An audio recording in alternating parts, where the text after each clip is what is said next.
Cabo and the hunters surged into the city. The streets were already in chaos. Screams tore through the air, mixing with the strange hissing of the snake people as they twisted into grotesque, towering serpents. The hunters struck with deadly precision, their spears a blur as they plunged into the scaled, writhing bodies of their enemies. At the forefront was Cabo, his every move deliberate, his every strike lethal. The snake people were wild, their attacks savage and uncoordinated.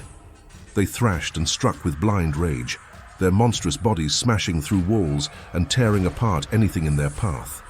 Their eyes glowed with a rage, the madness consuming them as they lashed out at the hunters and even each other. It was chaos, a storm of violence and destruction swallowing the city whole. Cabo moved through it all with unyielding focus, his spear precise as he thrust it deep into the abdomen of a massive snake person.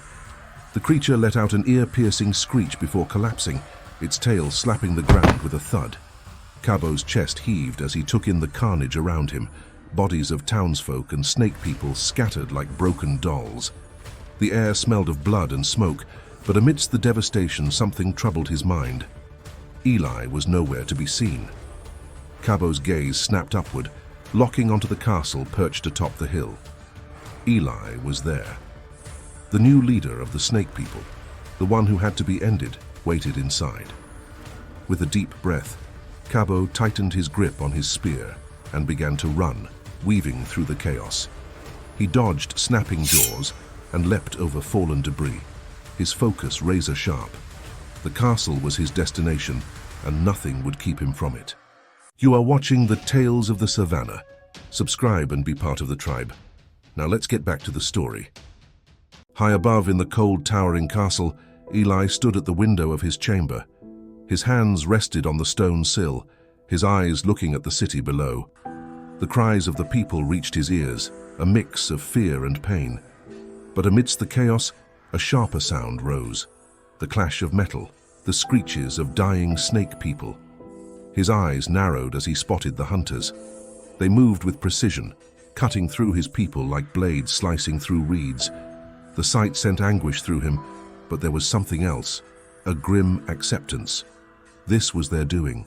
This was his doing. He clenched his fists. The snake people's descent into madness was irreversible, but he couldn't let their legacy end in blood and fire. Not like this. With a resolute breath, Eli turned from the window and strode to the heavy chamber door. Its latch was cold beneath his hand, but he hesitated only for a moment before pulling it open. His was the only door with a latch on the inside. The corridor beyond was dark, the scent of blood thick in the air. It tugged at the hunger deep within him, but he pushed it down, focusing instead on the task ahead. Eli scanned the corridor, his heart sinking as his eyes fell on his wife's door wide open. His son's door was the same. They were gone, out in the streets now, caught in the chaos. If only he had known. But there was no time to grieve. His gaze darted to Maria's door. It was still closed. She was still inside. Eli was relieved. Other doors in the hallway remained shut as well, a small glimmer of hope in an otherwise hopeless scene. He made his way to another door. Without hesitation, Eli unlatched it and stepped inside. Maria was there, slumped against the wall, her breaths ragged and shallow. Her once strong frame was trembling, her face pale and glistening with sweat.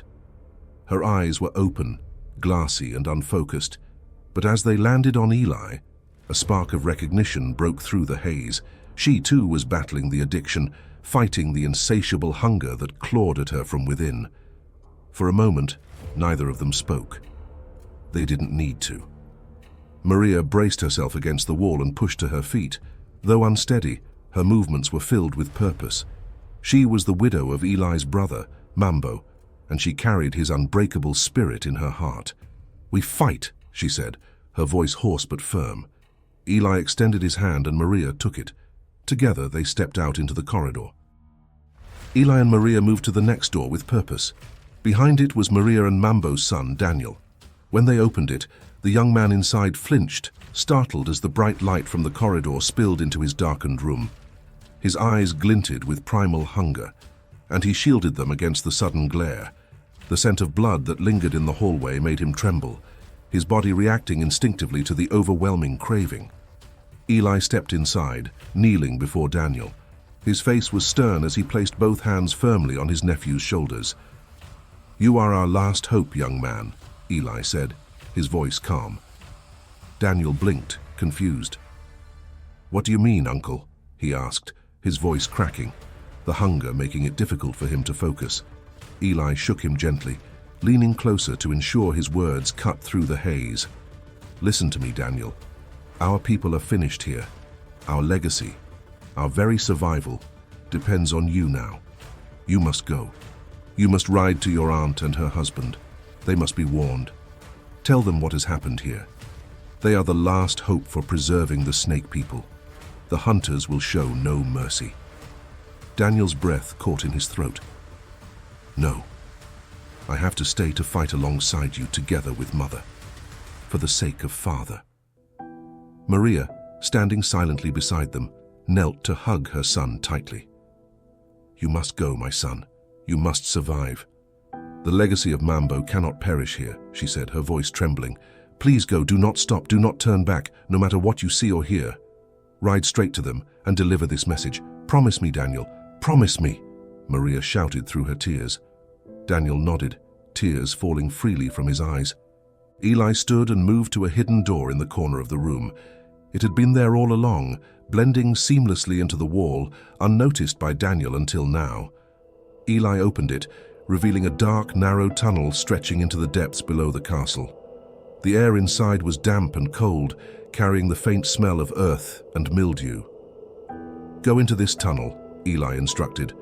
"Follow it to the stables. There, you will find horses. Take one and ride without stopping. Do not taste blood, no matter how desperate you feel. The carnage in the streets will tempt you, but you must resist. Everything depends on you, Daniel. Our people's future rests in your hands. Tell them what's coming. Tell them to prepare." Daniel hesitated, fear and uncertainty flashing in his eyes, but the look in his uncle's face and the desperation in his mother's touch gave him strength. He nodded. "I'll do it," he said quietly, his voice gaining strength. "I promise." Eli clapped him on the shoulder, pride softening his grim expression. Maria held her son one last time, her tears falling freely now. "Go, my son. May the goddess guide you," she whispered. Daniel turned and stepped into the dark tunnel. He stumbled at first, holding a torch to light his way, as he moved deeper into the underground passage. The sound of his footsteps faded into the distance, and Maria wiped her tears, composing herself. This was likely the last time she would see her son. Eli closed the hidden door. He turned to Maria, his voice low but intense. "We've done what we can for the future of our people. Now it's our turn." Together they moved through the corridor, opening the doors to the rooms of the few snake people who had not yet escaped or fallen to madness. Slowly, a small group of frightened but determined individuals gathered in the hallway. Standing before them, Eli took a deep breath. "My brothers and sisters," he began, "the hunters are here. Our people are falling, consumed by the hunger driven to madness. But we are not without strength. We may not survive this night, but we can still fight for our dignity, for the memory of who we once were. We are not just creatures of hunger. We are more than this madness." The group stood silently, their eyes fixed on Eli as he spoke. "The bloodlust has taken so much from us, our families, our minds, our future. But it does not have to take our honor. Tonight we fight not just for survival, but to prove that we are still capable of control, of courage, of sacrifice." Maria stepped forward, standing beside Eli. "This is our home," she said, her voice breaking but strong. "And if we are to fall, we will fall fighting together. This is our moment to reclaim who we are. Let us stand as one."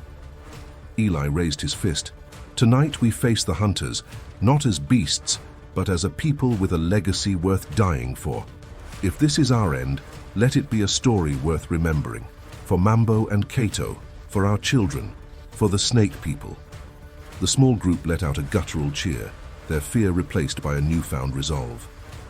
With Eli and Maria leading them, they marched toward the castle gates, ready to face the hunters and the fate that awaited them. The gates to the city creaked open. the sound drowned out by the chaos beyond. The snake people stepped forward, their eyes widening in disbelief as they took in the hellish scene before them. Fires raged, consuming homes and shops that once stood. The screams of terrified citizens echoed through the streets, mixing with the deafening screeches of the serpents and the cries of the hunters. The city they had built with their own hands, their crowning achievement, was now a burning wasteland. Eli paused at the threshold of the gate, staring into the inferno. His heart clenched as he whispered under his breath, "Goddess, have you forgotten us? Protect us from this madness." But there was no answer, only the roar of flames and the cries of despair. Behind him, Maria stepped forward, her jaw clenched as she took in the carnage. If this was to be their end, she would make it one to remember. She would honor the memory of her husband by fighting to the very end. The snake people began to transform, their human forms twisting into massive serpents. Scales glinted in the firelight as they joined the fray, launching themselves into battle. The hunters fought back with relentless precision, their swords finding their marks, even as the monstrous snakes lunged and coiled around them. The battle was ferocious, a whirlwind of claws, fangs, and weapons clashing in the streets. Maria charged forward, her serpent form towering over the chaos. Her movements were fluid, a deadly dance as she struck down hunters with swift, calculated strikes. A group of hunters surrounded her, their swords raised, but she spun with astonishing speed, her tail sweeping them off their feet. She reared back and let out a guttural hiss, her fangs glinting as she lunged at another group, scattering them like leaves in a storm. Eli moved through the chaos. His serpent form was sleek and powerful, his strikes devastating. He weaved through the streets, his eyes scanning for Cabo. His people were falling all around him, their bodies writhing in pain and madness. But Eli fought on, each strike a testament to his will to protect what was left of their legacy. He slammed into a group of hunters, sending them sprawling, then coiled around another, crushing him before moving on. Suddenly, amidst the chaos, his eyes locked onto Cabo. The hunter stood tall amidst the wreckage, his glowing eyes fixed on Eli with equal intensity. For a moment, the world seemed to still. Eli and Cabo stared at each other, each knowing this was the fight that would decide everything. Cabo raised his sword, and Eli surged forward, their clash sending shockwaves through the street. Cabo's sword scraped against Eli's scales as the serpent twisted, attempting to coil around him. Cabo dodged with agility, driving his sword toward Eli's head. Eli lashed out with his tail, narrowly missing Cabo as the hunter rolled to safety. Their fight was brutal, a deadly dance of strength and skill, neither giving the other an inch. Nearby, Maria fought valiantly, her strikes growing more desperate as the battle raged on. She had taken down a few hunters, but her strength was waning. A hunter's sword grazed her side and she let out a sharp hiss of pain, retaliating with a powerful strike that sent her attacker flying. But another hunter came from behind, and then another. She fought them off, her movement slower now, her breathing labored. Then it happened. Maria let out a piercing screech, a sound that cut through the chaos and froze Eli in place. He turned toward the sound, just in time to see her massive form collapsing to the ground with a thunderous crash. Her body lay motionless, blood pooling around her as the light faded from her eyes. Eli's heart shattered. "Maria!" he cried, his voice filled with anguish. He felt his resolve falter, his movements slowing as the weight of his failure pressed down on him. His mind raced with guilt and regret. Perhaps if he hadn't quarantined them, if he had led differently, they wouldn't have reached this point. He had failed Maria, failed his brother, failed his people. Cabo saw the opening. With a fierce cry, he lunged at Eli, his swords driving deep into the serpent's side. Eli roared in pain, thrashing wildly, but Cabo was relentless. Blow after blow landed, and Eli's strength ebbed away. He tried to fight back, but his heart wasn't in it anymore. The sight of Maria's lifeless body had drained him of all hope. Eli collapsed to the ground with a heavy thud, his massive form motionless. Tears streamed from his eyes as he looked up at the burning sky. "I'm sorry, brother. I am not the man you were," he whispered, his voice barely audible amidst the chaos.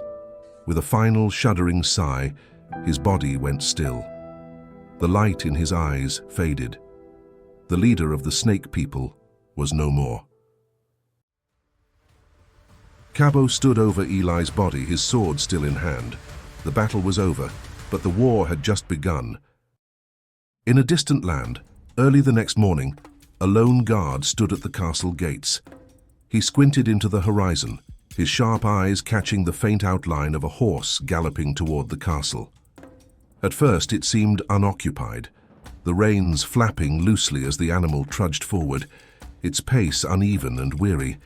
But as the horse drew closer, the guard's eyes widened.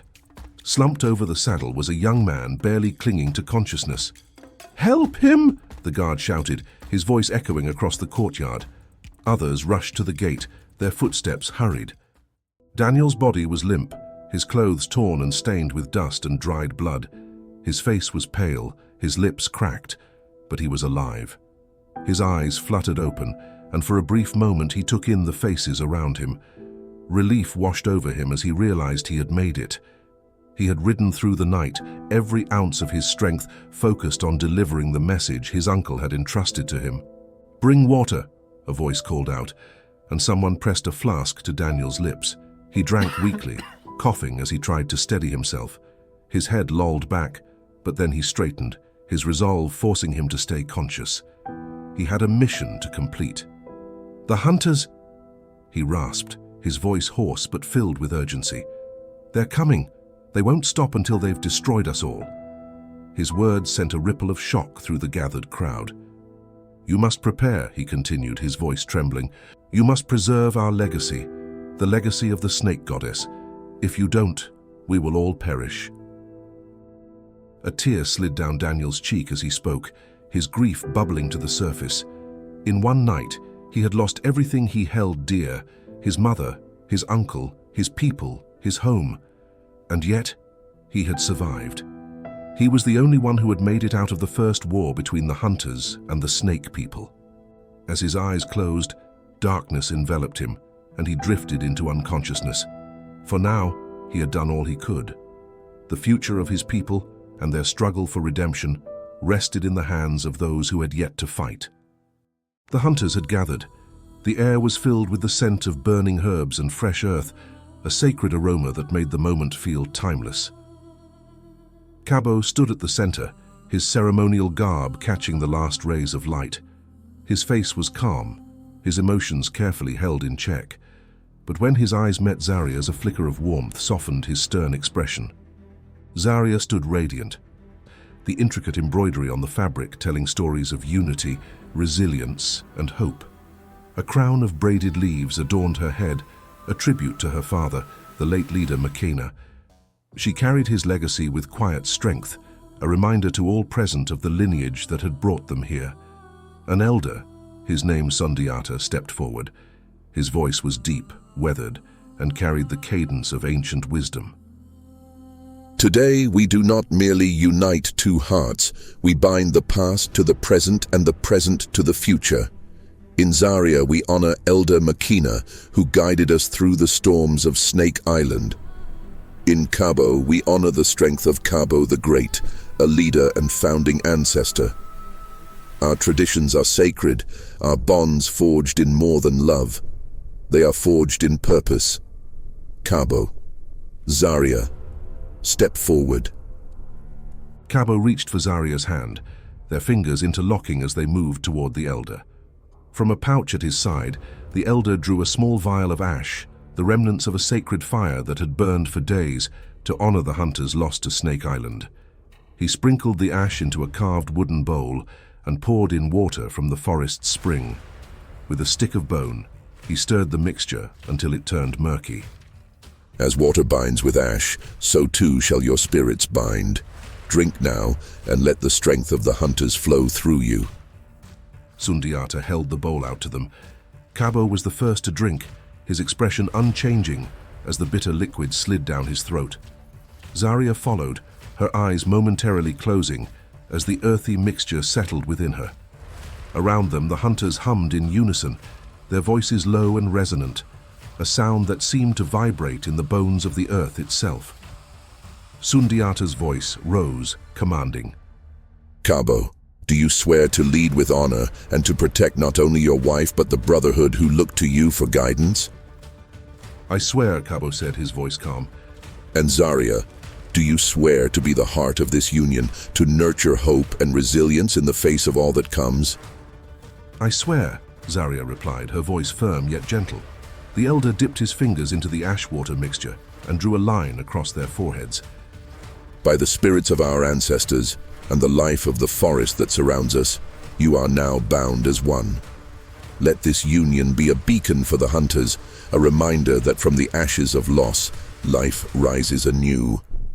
The hunters clapped and raised their voices, their joy raw and unrestrained.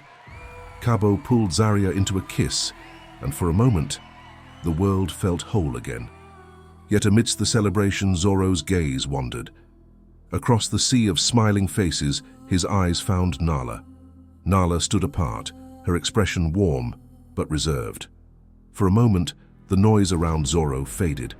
He and Nala seemed to exist in a pocket of stillness, tethered by unspoken words and shared memories, long-forgotten nights of youth spent talking beneath the stars, moments of connection that had never fully bloomed. Nala's gaze shifted briefly to the couple and then back to Zoro. Their eyes met again, and a flicker of something unspoken passed between them. Regret, longing. "Long live the couple!" a voice rang out, and the other hunters shouted the same, breaking the spell between Zoro and Nala. The hunters danced late into the night. The rhythm of the drums echoed through the forest, heavy with history and alive with hope. Each step felt like a declaration of renewal, a promise to the future. For Cabo, Zaria, Zoro, Nala, and even the younger hunters like Tendai, this was more than a wedding. It was a turning point, a moment where wounds from the past began to scab over and the path ahead seemed a little clearer. Jengo limped into the hunters' headquarters, his body battered and his face shadowed with exhaustion. The moment he stepped inside, every pair of eyes turned to him. The hunters froze where they stood, their expressions a mix of shock and disbelief. It was as if they had seen a ghost. The room was bustling with activity moments ago, hunters suiting up, sharpening weapons and checking gear. But now, everything stopped. They were preparing for war, and the sight of Jengo, alive and standing, felt like an omen. He moved slowly down the corridor, his left leg dragging slightly, leaving faint smudges of dirt on the pristine floor. Before he could go further, Elder Diallo stepped into his path. "Jengo!" His voice carried surprise and confusion. "How is this possible?" Jengo met his eyes but said nothing. He was too tired to explain. "I need to speak with the council," he said firmly, his voice hoarse. "It's urgent. Gather them while I freshen up." Diallo shook his head.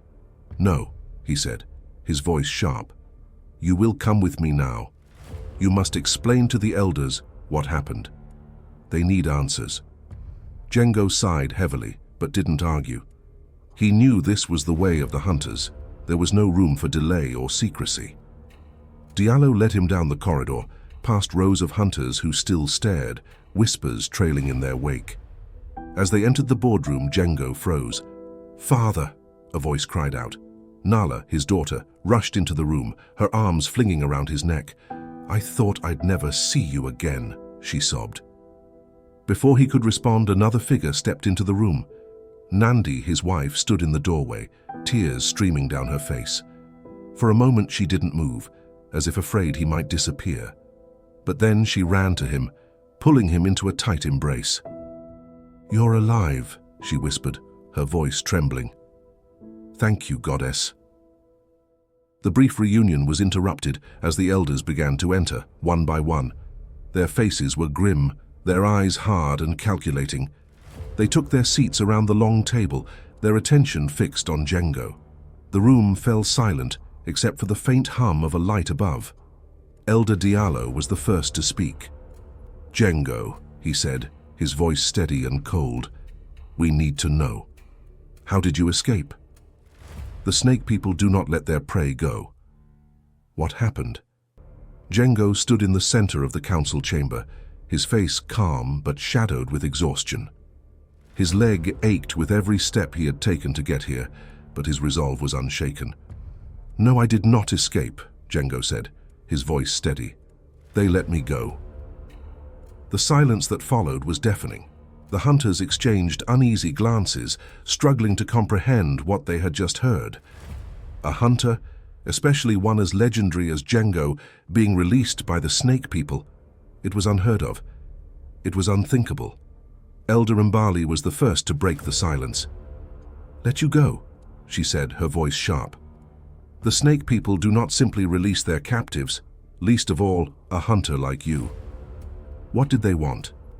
What did you promise them?" Jengo met her gaze without flinching. "They made a request," he said. "They asked for peace. 14 years without war between us and them." The room erupted into chaos. Elders shouted over one another, their voices filled with anger and disbelief. "Peace with the snake people?" Mbali shouted, her fists clenched. "How dare you even entertain such a notion?"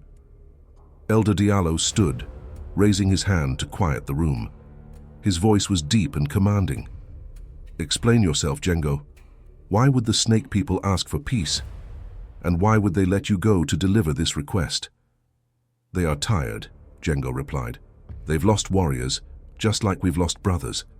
They want time to recover, to rebuild." Elder Tabo snorted in disbelief. "And you believed them? You let them plant the seed of peace in your mind? Perhaps you've spent too much time among snakes, Jengo. You've started to think like them." Jengo's jaw tightened, but he held his composure. "I didn't agree to anything," he said firmly. "I told them I don't have the authority to make such decisions. That's why I'm here, to bring it to the council." Mbali's eyes narrowed. "You had no right to negotiate anything on behalf of the Brotherhood, Jengo.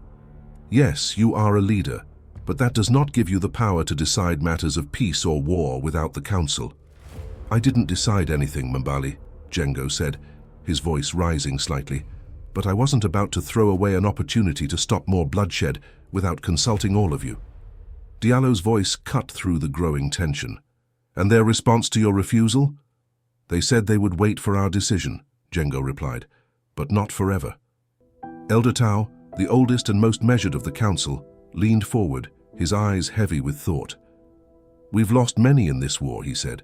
"Our brothers, our sisters, our children. Is it truly wise to rush into another conflict without considering the cost? Perhaps a truce, even a temporary one, is what we need." Elder Tabo slammed his hand on the table. "Our purpose is clear. We are hunters, ordained by the gods to protect humanity from the snake people. Peace with them is an insult to everything we stand for." "What do we stand for, Tabo?" Jengo countered, his voice sharp. "Endless war, death, sacrificing our people until there's nothing left of us." The room gasped in disbelief. Elder Sima broke the silence, his voice dripping with disdain. "You've grown soft, Jengo. Weak. First, your daughter defies the Brotherhood and runs off to the snake people, and now this. You've brought shame upon us." Nandi, Jengo's wife, stood abruptly. "How dare you question his loyalty?" she shouted. "Jengo has given everything for this Brotherhood, everything." "And yet he has failed us all," Sima retorted coldly. "I propose we relieve Jengo of his duties. He is no longer fit to lead us." Murmurs of agreement rippled through the room. Nala, Jengo's daughter, stood, her voice breaking with emotion. "You can't do this," she cried. "My father has sacrificed more than any of you." Mbali's gaze turned icy. "And what of your sacrifices, child? Running off to the snake people without approval? Your actions have only added to your father's disgrace. You are the reason your father stands in this position today." Nala felt shame wash over her.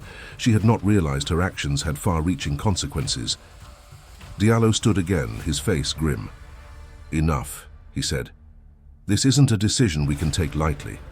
We must consult the goddess. Let her decide Jengo's fate." The council members nodded in agreement. The ceremony would be held.